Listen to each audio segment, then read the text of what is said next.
So next we're going to talk about what are called z-scores. So just to go back to the example I used in the normal distribution video. This gives us, again, the mean, the standard deviation, and from there we can draw sort of a quick sketch of a normal curve, and we put in the benchmarks based off of the standard deviation. Now, the thing is, sometimes we might want to know about a value that isn't, a perfect standard deviation distance from the mean. For example, in this case, like the question, what percent of men are taller than 72.5 inches, is a little random, right? Like, I mean, not that we couldn't be curious about that, but we might be more likely to wonder about what percent of men are taller than 6 feet, which would be exactly 72 inches, not 72.5. Or, we might want to know about a different value. So, for that, we just need to do a little bit of calculating in order to figure out sort of where that might be. So for example, like I said, if we wanted to know 6 feet, well, that would be like just a little, presumably just a little bit before 72.5, right? Because it's 72. But again, that's not exactly on a standard deviation. Like it's not a perfect standard deviation distance from the mean. So we just figure, what we might want to figure out is what portion of a standard deviation isn't from the mean.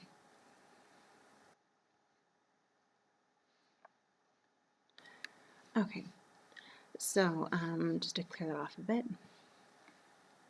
So if we're like, we want to know how far away, so for example, we want to know 72 inches. So again, 6 feet, 72 inches, and we want to know how many are taller. So first, we want to know, well, how far away is that from the mean? So we would go 72, take away 69.5.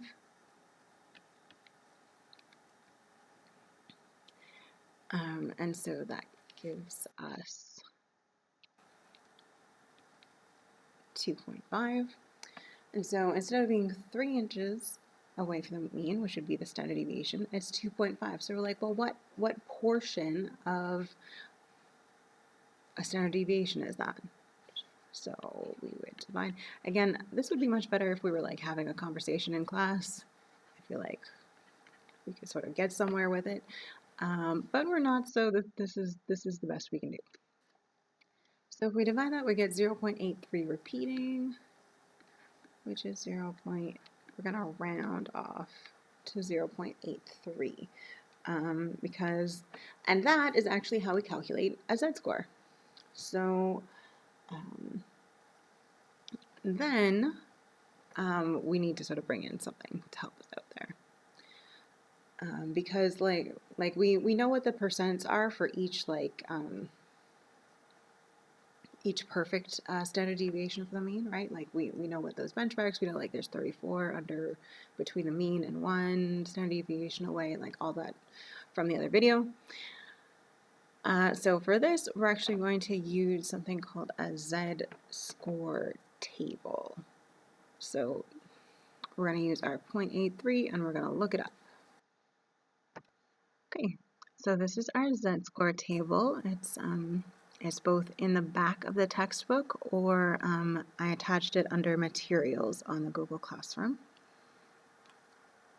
So here, you'll notice on the left-hand side there, over here, we have negative numbers. And if you recall, the answer we got was 0.83. So we're going to need to go to the positive numbers. So we're going to scroll down. Keep scrolling. It's over there for some inexplicable reason. Okay, and then to find the value, we're going to go down to 0.8 and match it with the 0.03. So we're putting those two things together to get 0.83. So we go over here under the 3, and we get 0.7967. 0.7967. Okay, so our 0.7967 is in decimal form. If we multiply by 100, we get 79.67%. So that means that someone who is 6 feet tall, or an adult man who is 6 feet tall, is taller than 79.67% of the population of adult men. Now, I think actually what we asked in the other one was how many people are taller than that. So for that, we'd have to look at like the other side of it, right? So what we're saying is someone who's 6 feet tall, again, taller than 79.67. So how many are taller than that? We're going to subtract from 100. Okay, and so the reason we're subtracting from 100 is because 100% is like the total population.